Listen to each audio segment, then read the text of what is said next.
Hello, Internet. Changed it up. Didn't see that coming, did you? Welcome to $0 Productions news show. It's not really new, it's like a month old. Title pending. A show where you don't pay anything and you get nothing in return. Or something. Today's beer of the week is not a beer, it's Firefly Sweet Tea Bourbon, because all the beer I have is still from Bonfire Brewing, which is a good brewing company, but I figured doing them 3 times in a row would be kind of silly. I'm going to put it in this proper receptacle for bourbon. Just a hollowed out piece of wood. I'm pretty sure that's the best way to you could possibly do that. Alright. Uh-oh.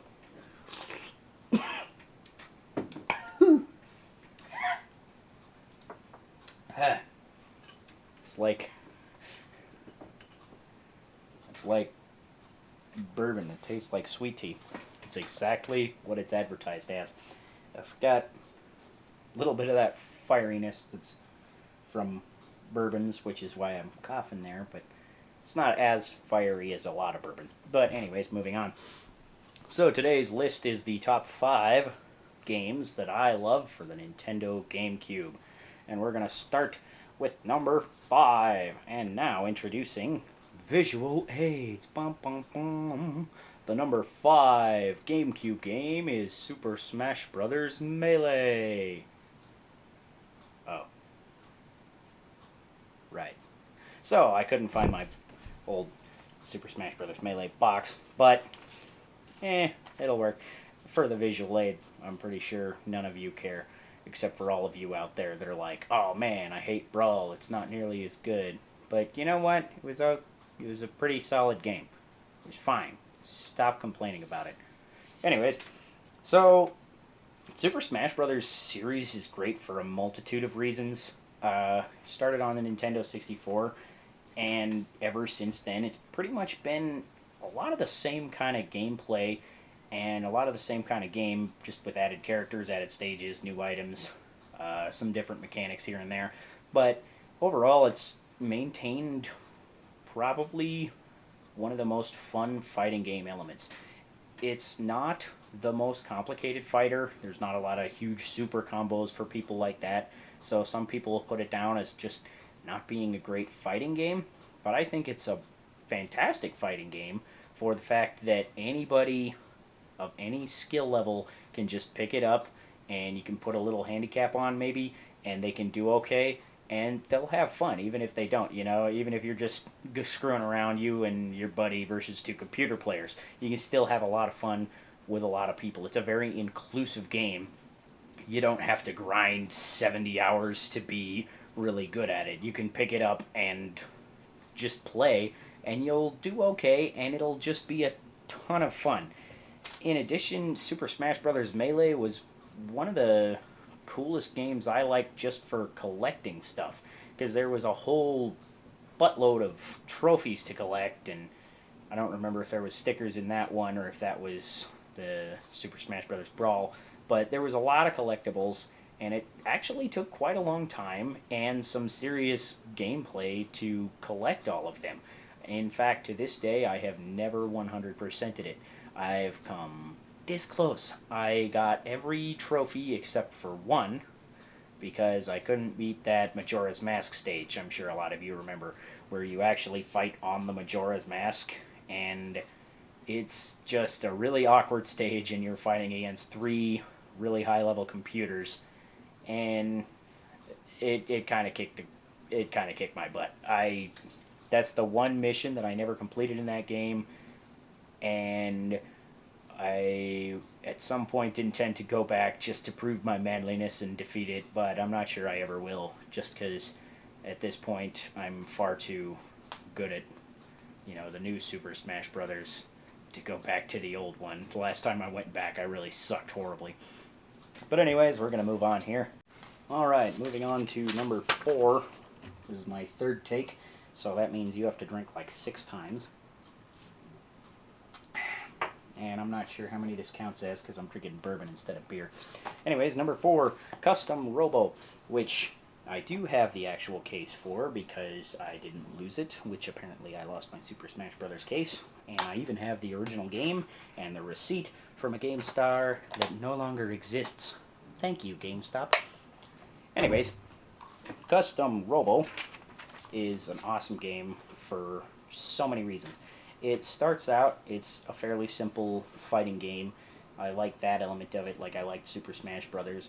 But when you get into it, there's so much depth in customization. You can collect, I think, over 100, 150 maybe different parts to customize your guy with, and different robots, and there's just so many setups that you can make. Every time I've ever played this game with somebody, they've used a different setup, and I've had to kind of wing it and figure out how they're fighting before I could really beat them, if I could beat them. It's There's so many different ways you can go with it. You can be a flying guy with a long range gun, or a really fast guy with a long range gun that runs away and shoots you. Or what I did was I was like this little tiny midget robot that went ridiculously fast, and I'd shoot people with a shotgun. I just zoom right around the corner and blast you with a shotgun and run away. And as you were trying to chase me, I'd put my little bombs in your way, so you'd have to dodge around them if you wanted to actually get me. Um, and but everybody else I ever played against was doing something totally different. And so every time I played the game, it was like I was playing it for the first time again, because I was seeing a different strategy that I'd never seen before. In addition to the gameplay just being so great, the story is actually very deep and interesting. It's very believable, if you forgive the fact that the police use as their primary weapon against crime these 2-inch fighting robots. You know, throw that away, and the rest of the story I could completely believe 100%. And it goes into this kind of dark, trippy, surreal, post-apocalyptic world that I totally could see happening in some weird future of Earth. And I think that's just a great way to go with it. I won't spoil anything. I kind of want to, but I'm just going to hold back on that. So if you haven't played it, I would definitely recommend Custom Robo. Moving on to number 3, Metroid Prime. Metroid Prime was a fantastic game. Many people, including myself, will tell you this has the best graphics of any GameCube game, and that's kind of saying something. The GameCube at the time was actually a pretty powerful machine compared to what else was out, which now everybody kind of forgets that, because Nintendo, as far as graphics are going, they're just kind of leaving that by the wayside while they do their own thing. But Metroid Prime had such great graphics just because they added a ton of little details that now you see in games fairly often. They'll do these kinds of details, but that was the first time you really saw it in a big open 3D world. So you'd have little tiny things like you'd look up in the rain and drops would hit on your helmet. And at the time, that was just crazy. It's like, holy crap, that's amazing. And if you shot something too close with your charge beam, the, recoil from the light, you'd see your reflection in your visor. And just tons of tiny details like that really made the graphics of this game very, very special. Metroid Prime, to me, I thought was a little bit turning off, because I thought it was going to be more of a first-person shooter, which it was. It did take the first-person perspective, but with that, it still kept a lot of the classic Metroid kind of platforming elements. It was a really unique take on a platformer to give you a first-person perspective of it, and it really worked out. And you did get your third-person perspective when you were in your Morph Ball form, which I think was kind of necessary. If they had done a first-person Morph Ball, that would have... I don't even know what they would have done with that. That would have been awkward no matter how it worked. But also, Metroid Prime kind of gave me this interesting feeling as I was playing it, which very few games ever have. But occasionally I've had this feeling from other games, and it's just this really kind of lonely feeling. When I play a single player game, I really like this feeling of just being by myself and having to figure out everything else with no assistance at all. And I don't know why I like that, but it's just this really cool idea that you are the person that we have to rely on as Samus to do whatever you're doing. And in addition to that, it worked very well with all the gameplay elements, because in order to actually help the universe, or whatever it was, uh, you had to do a lot of kind of detective work with your little scanny visor. You'd check out what was going on. Oh, this space pirate died here. Oh, this Chozo statue is pretty cool looking. Looks like it was built to commemorate something. And there was tons of little details in that, too, where you could scan just buttloads of objects. There was so much stuff you could scan in the game, and everything would have a little paragraph attached to it, so you could kind of get this like internal world feel that even a lot of sandbox games don't really have. Because sandbox games, like, you'll see all this glorious world, but you won't really inspect those little details. And if you try to inspect those little details, most of the time you'll find out that they're just not there. And they were in Metroid Prime.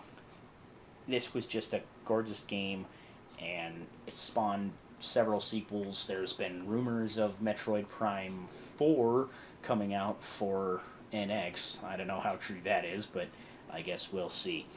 But until then, we'll move on to number 3. That was number 3. Alright, drink. Save time. Alright, now drink. Number 2. Tales of Symphonia. This game is just so great. I love it. It's my favorite multi-disc game of all time. I'm sorry, Final Fantasy fans out there. It's just better than every Final Fantasy, in my opinion. Not to say I don't like Final Fantasy. I love a lot of them. But also, it's kind of the last multi-disc game that I feel was really great. And there's just something I like about multi-disc games. It's like when you get to the second disc, you're like, oh my gosh, I'm so far into this game. This is, like, exciting. It's just, like, it's almost as good a feeling as when you finally complete the game. It's almost even better, because it's like you beat the game, but then you still have half the game to beat. Because when you beat the game, you're like, oh yeah, I beat the game. And then you're like, oh man, now I don't got anything to do, man. So it's just really 40 hours well worth it. In the long run, beating, it's roughly 40 hours. I think it's the last playthrough I did. I didn't full complete it or anything. But it's so much fun. And it's the most fun I've ever had in a multiplayer JRPG. Now, those are kind of few and far between as it is. But I really think that they handled multiplayer better than any other JRPG I've ever seen. Because the way it works, I'm sure a lot of you know, you run around, you have your one character that you're in control of, and the first player just drives him around, and then when you get into a battle, then everybody gets to play. And I think that's kind of a cool element, because when you've got 4 characters running all over the screen, it's just kind of chaotic a lot of times, unless it's a, like one of those old hack and slash kind of RPGs. But in a JRPG, that doesn't work as well most of the time. So to just have your one guy controlling the guy, and then, obviously you've got your buddies there, so if they think they can solve the puzzle too, you can trade off controller or ask for advice or whatever. And I think that it was multiplayer just very, very well handled overall. I also liked that the combat schemes were completely customizable. You had, as your characters leveled up, I think everybody got something upwards of 25 different attacks they could use or something like that, and you could map one of them to the B button, and then each individual direction of a control stick being held down while you push the B button could do a different one, and you could just kind of map it the way that you liked it. And I think that is something that a lot of games could kind of learn from, instead of saying this is your move on this button, this is your move on this button, because it'll make different amounts of sense to different people, I think. Because I had it set up where, like, for example, on the healer character Rain, I would put my regular heal on just the B button, and then I think I had an attack spell on the down and B or something, and my buddy came in and he was playing the healer one day, and he just couldn't make heads or tails of it, and he completely remapped it, and it was fine, and then he could play, and it was like he was actually maybe a better healer than I was at sometimes. But it makes for a ton of fun when you can bring in 3 buddies and have a JRPG. That's just something that I think most JRPGs kind of neglect, is that people have friends. So take notes, Japan. Make more stuff like this. Just talking about this game just kind of gives me this cool, nostalgic feeling. I want to go play this game. I think I might play this game out of all these. I might play this game again. And I think I played it second most total amount of times, only after number 1. And guess what? It's a Zelda game. Now, this isn't entirely fair, because if I was gonna do my actual top 5, then in the top 5 would have been Wind Waker, Twilight Princess, and the Master Quest, Ocarina of Time. But I figured, I'll give some other guys some chances. I'll only do one Zelda game. So the Zelda game I chose was Wind Waker. Wind Waker is number 1 best GameCube game. And there's lots of reasons for that. There's lots of reasons just to respect it as a Zelda game. It's the largest Zelda game to date, until Breath of the Wild comes out, theoretically. Although, some people will make an argument that Twilight Princess has more land mass, and Wind Waker's world is only bigger because of all the water, which is almost certainly true. I haven't actually measured them. But the thing I like about Wind Waker is, even though it's kind of segmented into these little squares and there's one island per square, there's still a lot to do, and it still feels like a fairly real world. You can go to any of those islands, and each one of them has inhabitants you can talk to, and pretty much every one of them has a side quest or some part of the main quest that you can do. A lot of them have both. There's a bunch of treasure, you find treasure maps and then you have to go find it. There's just so much to do.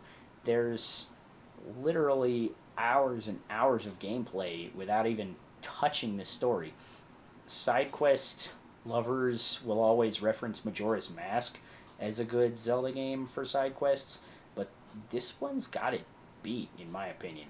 None of them are quite as deep as Majora's Mask, so I'll give you that. And because Majora's Mask, you had all these little stories that intertwined over the 3 days, and to actually give you a glimpse into the lives of people over 3 days was really cool and really well done. But as far as just sheer number and quality of side quests, you could just go play all the side quests in Wind Waker. I'm sure you'll probably get bored before you're done with them. I've only 100%ed this once because it took a long time. It's just really great. In addition, this has the best score of any, dare I say, video game of all time. This, just listening to any track, instantly I know where I was in that game, what boss I was fighting, or what place I was in the story, or who I was talking to. Every track springs a memory for me. Whenever I hear it, I instantly know, oh, that's Phantom Ganon. Oh, this is the theme that's played the first time you're talking to Oshus, and he gives you your sword for the very first time in the game. And that's just a remarkable feat that has very seldom been done. And for the most part, when it has been done, it's been in those old games. Zelda 1 era, Mario Brothers era, original Nintendo, maybe Super Nintendo sometimes, where they only have so much to work with the music that everything they do has to be earth-shatteringly memorable because it was usually only like 16 bars of music repeated in an endless loop. And that's why it got stuck in your brain. It was not necessarily because it was the greatest music, but because it was good enough to listen to thousands and thousands of times while you played Super Mario Brothers or the original Legend of Zelda or Donkey Kong or whatever you were playing. And just having that level of memory in a full-scale game where you can orchestrate the music and just have as much freedom as you want with the music is fantastic. Also, this game introduced Toon Link, which at the time a lot of Zelda fans were put off by that, and still to this day some are. But Toon Link, I think, was a very interesting thing. I remember the first thing I thought when I saw Toon Link is, Link's a Powerpuff Girl? That's weird, because it's this totally different art style that they went with. And it kind of makes sense in retrospect, because basically they were trying to use this art style to make it so that loading the water in the world, which is obviously a very important part of this game, would be possible.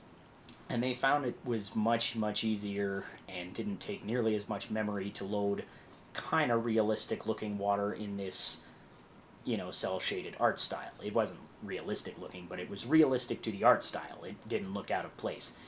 So, that being said, I think it was very creative that they came up with the whole art style that they did, and after going into it with this thought that it's going to be cartoony and seeing what it was, I totally don't even think of Toon Link as anything less than Link anymore. I don't think of him as a cartoony character or a Powerpuff Girl. I think of him as the crazy, just ass-kicking, awesome hero that he is. And you can't take that away from him. I don't care what you say. One of my favorite things about this game, though, is that this was the first time the timeline really mattered. There were some direct sequels before, obviously Ocarina of Time to Majora's Mask and Zelda 1 to Zelda 2. But there was never a game before this that really referenced another that wasn't directly related to it. So, the Wind Waker's story obviously references Ocarina of Time a lot, several ways, and it's right around this time that I noticed people starting to do these timeline theories, and I got into doing timeline theories, and I'm sure we all know where that led to. You can read my opinion on the official timeline on my website. Oh, I have a website now. I should have advertised it, but I didn't. It's $0productions.webs.com. We have a website. We're fancy. It's still free because I don't want to spend money on this thing. $0 Productions, you get what you paid for. But anyways, drink.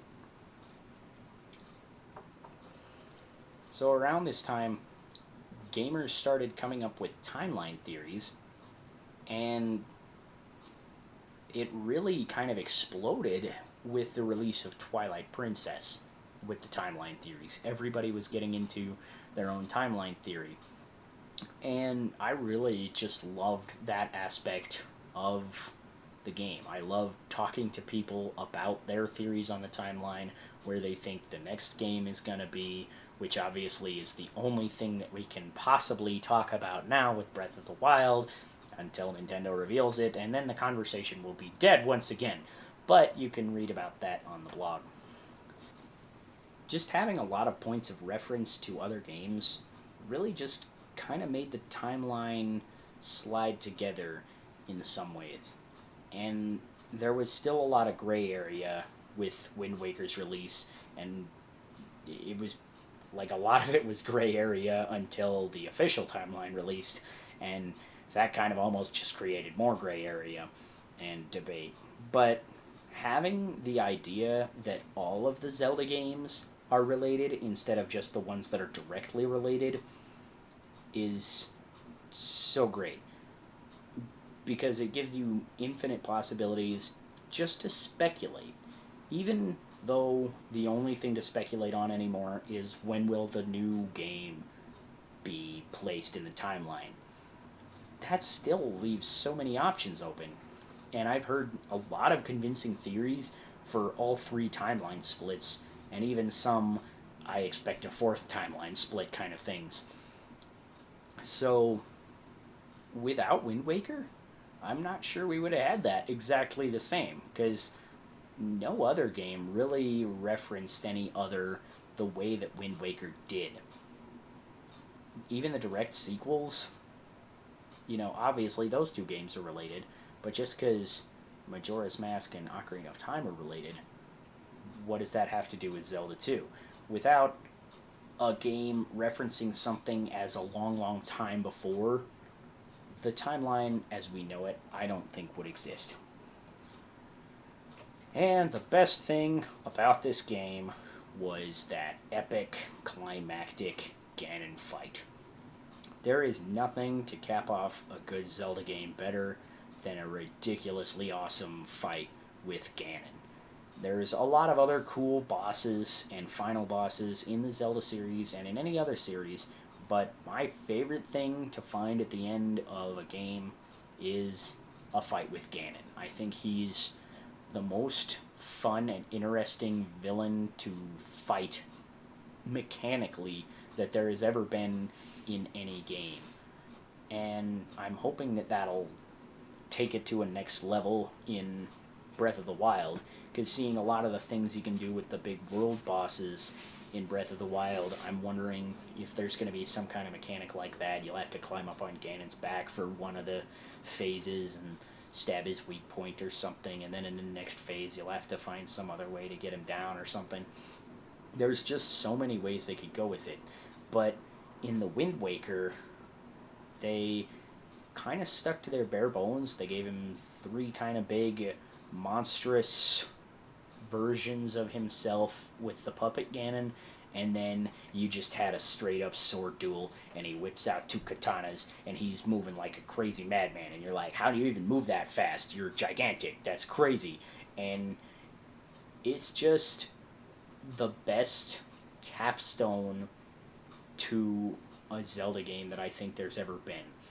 And in addition to that, anybody who ever is complaining about Toon Link being cartoony has to watch that last cutscene where he stabs Ganon right in the friggin' forehead, because that's just awesome. Just watching that for the first time, sent shivers through my entire body. I was like, oh my god, what did I just see? Are you sure this is rated E for everyone? That is a little bit dark for an E-rated game. I'm pretty sure if it came out now, it would have an E10. I think Wind Waker HD even does have an E10 rating, but I don't remember exactly. So anyways, that is my top 5 games for the Nintendo GameCube. Please be sure to like and subscribe, share this video so that we can get some more people on the conversation, and comment below so that I know what you guys are thinking. What are your favorite GameCube games? What do you want to see me do in my next video? Is there a beer you'd recommend? Should I drink more bourbon? Would you like to drink more? So that means I have to drink more in the video so that you can drink more by playing the game. Well, I'll drink to that. But anyways, I'll see you next time.